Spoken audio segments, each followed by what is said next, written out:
तो हमारा भी अच्छा 2 सेकंड, 5 सेकंड, 10 सेकंड, ऐसे तो नहीं है कि बैठ करके पतला पतला 15 मिनट पढ़ो या कुछ करो।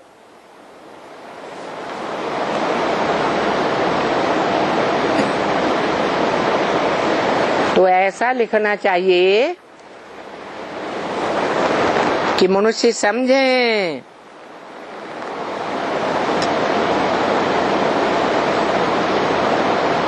त्रिमूर्ति की बात नहीं समझे, 3 मूर्तियों की समझे कि ये त्रिमूर्ति कौन है?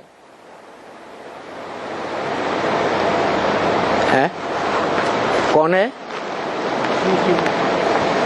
त्रिमूर्ति शिव है।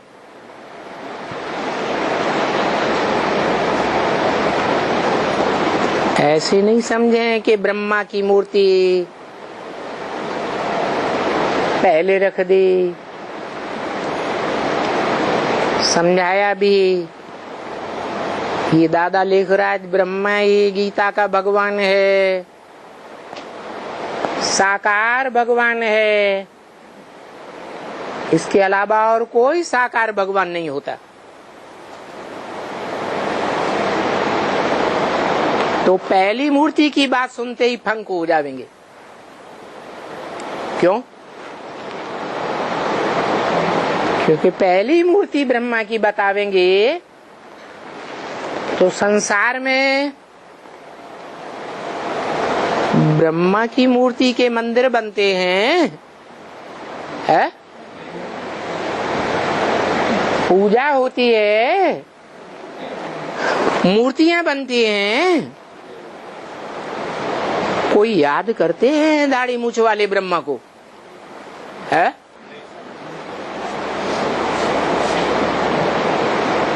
तो त्रिमूर्ति न समझें, 3 मूर्तियों की बात नहीं, एक ही बुद्धि में बैठे। क्या? कौन बैठे? है? 3 आत्माएं बुद्धि में बैठे हैं, उनकी 3 मूर्तियां बुद्धि में बैठे हैं समझने के लिए, या एक आत्मा बुद्धि में बैठे? है? कौन? एक आत्मा शिव बुद्धि में बैठे। समझें कि ये त्रिमूर्ति शिव है।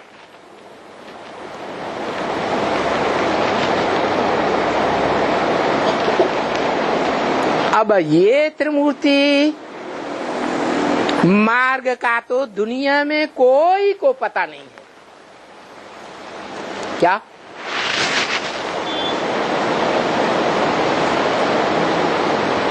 तीन मार्ग, 3 रोड जहां एक ठिकाने पर आकर मिलते हैं, वो ऐसा त्रिमूर्ति रोड प्रैक्टिकल में दुनिया में कहाँ हुआ, कब हुआ,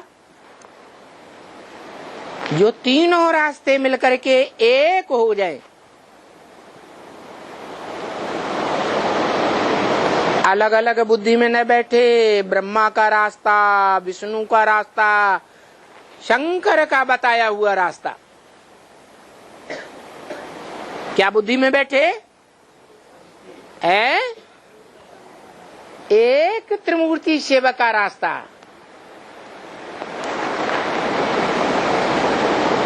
तीन रास्तों की तरफ बुद्धि जाएगी तो बुद्धि भटक जाएगी या एक की ओर बुद्धि जाएगी?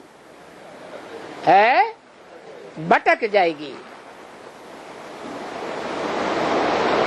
तो बुद्धि में बैठे त्रिमूर्ति शिव है।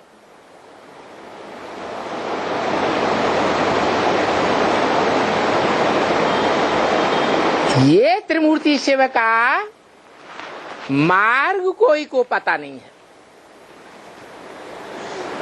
है पता? है कि वो एक कौन है जिसमें तीनों मूर्तियां समाई हुई हैं। ब्रह्मा रूपी अम्मा की मूर्ति भी समाई हुई है। क्या बच्चा पैदा होता है तो पहले किसको जानता है, मानता है, समझता है? माँ को। यहाँ ब्राह्मणों की दुनिया में भी ऐसे ही है। शिव बाबा ने जो ब्राह्मणों की दुनिया रची उसमें भी ऐसे ही है। जो छोटे छोटे दुदुमो हैं, बेसिक ज्ञान लेने वाले बच्चे हैं,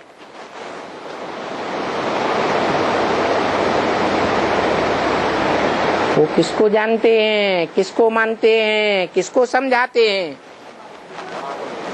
है ब्रह्म ही ब्रह्मा, ब्रह्म ही ब्रह्मा। अरे उन बच्चों को तो बेचारों को पता ही नहीं है। पूछेंगे किसके बच्चे हो तो कहेंगे हम अम्मा के बच्चे हैं। उन्हें पता ही नहीं है कि अम्मा में भी बच्चा कहां से आता है। पता है? नहीं पता ना? कहां से आता है? बाप से जो बच्चा आता है अम्मा में, वो पहले जड़ मूर्ति आती है या चैतन्य आत्मा आती है? चैतन्य आत्मा आती है अम्मा में। क्या आता है?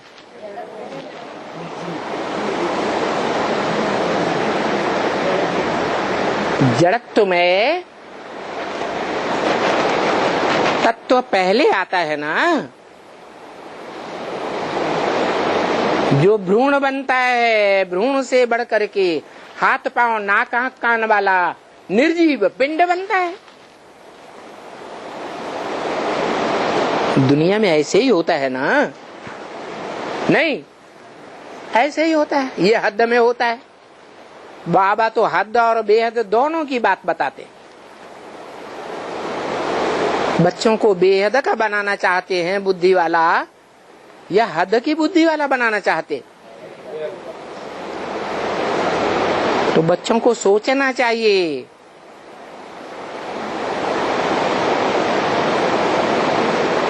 कि जो सृष्टि नई दुनिया में भगवान बाप आकर के रचते हैं, वसुधैव कुटुंबकम बनाते हैं।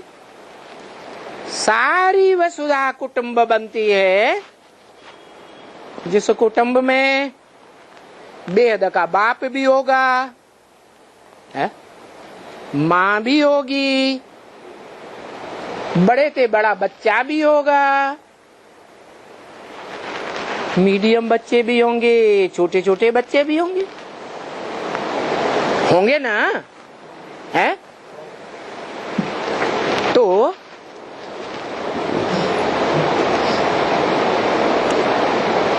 इस सृष्टि में,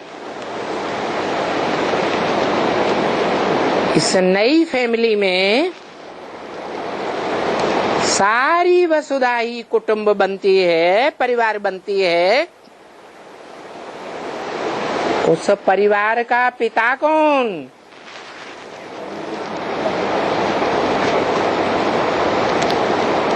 है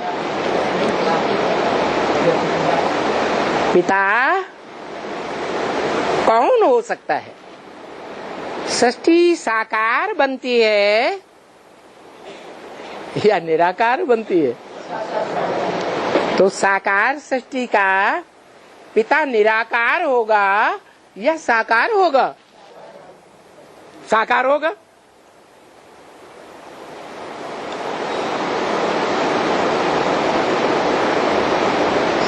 अब हम बच्चे जानते हैं कि हम आत्माएं हैं निराकार। निराकार आत्माओं का बाप भी निराकार।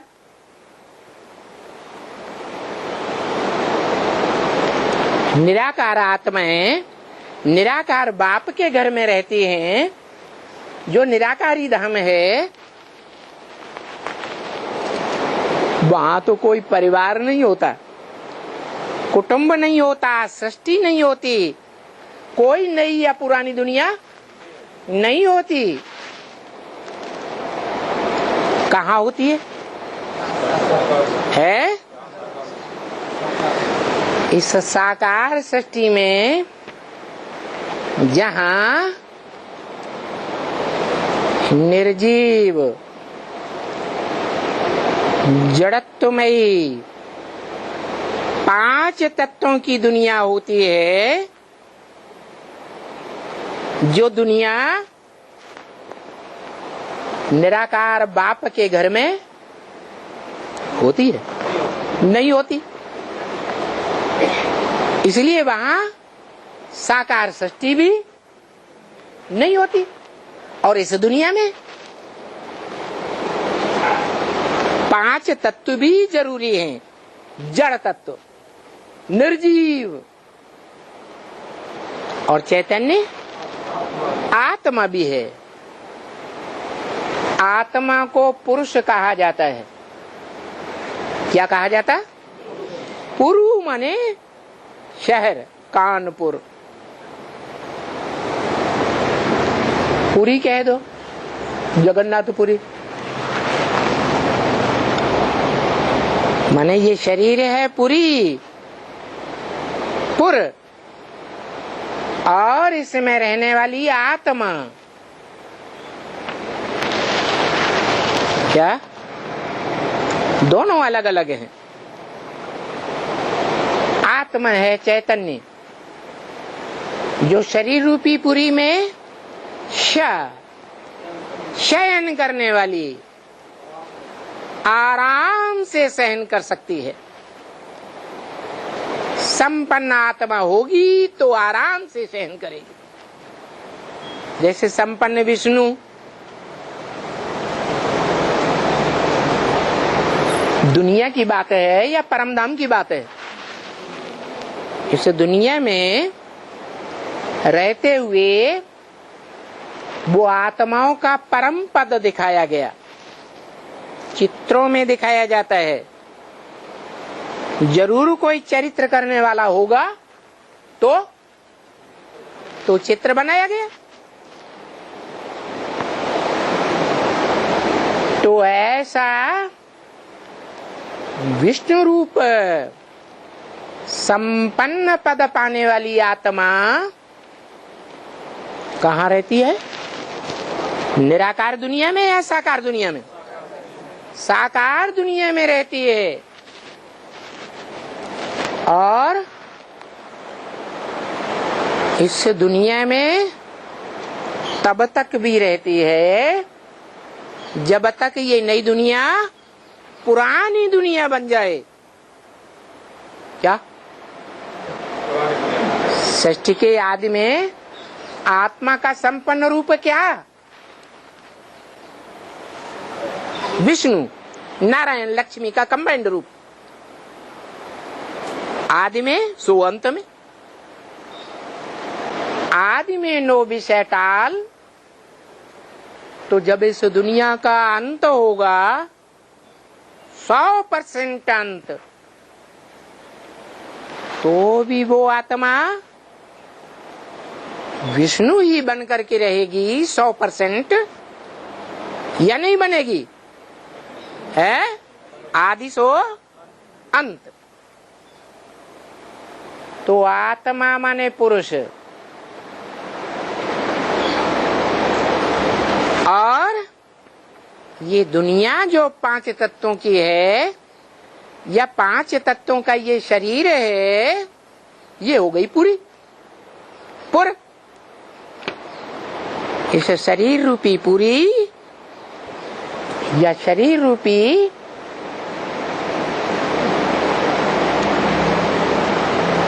जो ढेर के ढेर पुर हैं, शहर हैं इस दुनिया में, वो दुनिया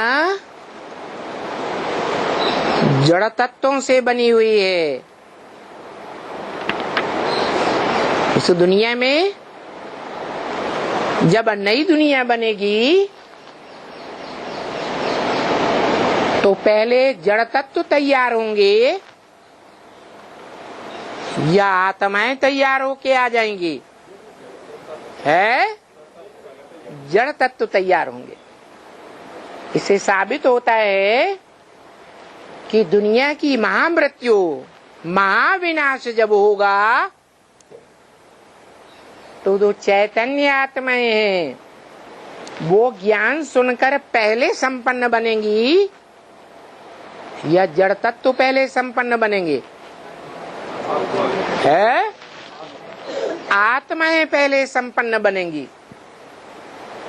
संपन्न तो पहले बनेंगी। संपन्न बन करके जो सदा संपन्न आत्मा है, कौन? शिव। नारायण सदा संपन्न कहाँ रहता है? नारायण भी पुरुषार्थ करके बनता है ना। नर था ना पहले, जो नर था वो सदा संपन्न कहेंगे? तो सदा संपन्न आत्मा जो शिव है वहां उसके बच्चे सदा संपन्न आत्मा बन के रहते हैं। परंतु वो आत्माएं इस दुनिया में नहीं आ सकती पहले पहले। क्यों? क्यों नहीं आ सकती? जो नई दुनिया बनेगी उसमें क्यों नहीं आ सकती? माँ बाप चाहिए, और माँ बाप शरीरधारी चाहिए या भूत प्रेत चाहिए? शरीरधारी चाहिए। भूत प्रेतों की दुनिया तो तब बनती है जब भ्रष्ट इंद्रियों से आचरण करने वाले बनते हैं, दुखदाई बनते हैं,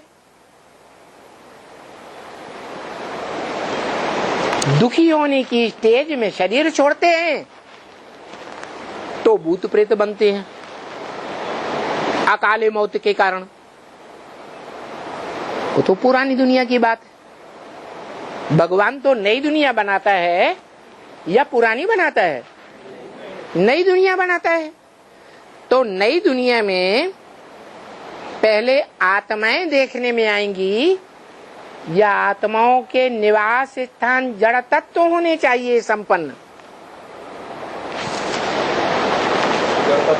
है जड़ तत्व पहले संपन्न होने चाहिए। जैसे माँ के शरीर में बच्चे का जड़ 5 तत्वों का पुतला पहले तैयार होता है, बाद में आत्मा आती है। ऐसे ही इस संसार में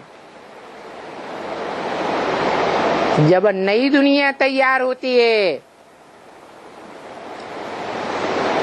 तो जड़ तत्व पहले संपन्न चाहिए, जिनसे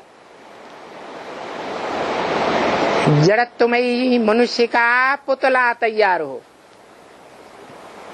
जो सर्वश्रेष्ठ पुतला कहा जाता है,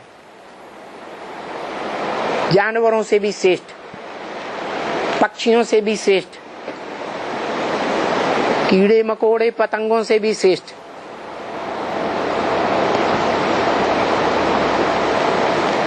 तो सोचना है, जब विनाश होता है सारी सृष्टि का तो मनुष्य आत्माएं पहले सुधर करके इस दुनिया को छोड़ के जाती हैं या जड़ तत्व भी छोड़ के जाते हैं? है मनुष्य आत्माएं जो चैतन्य है वो ज्ञान लेने के कारण ज्ञान सुन करके अपने को सुधारती हैं नंबर बार, और आत्माओं के बाप के घर में जाती है। नंबर बार।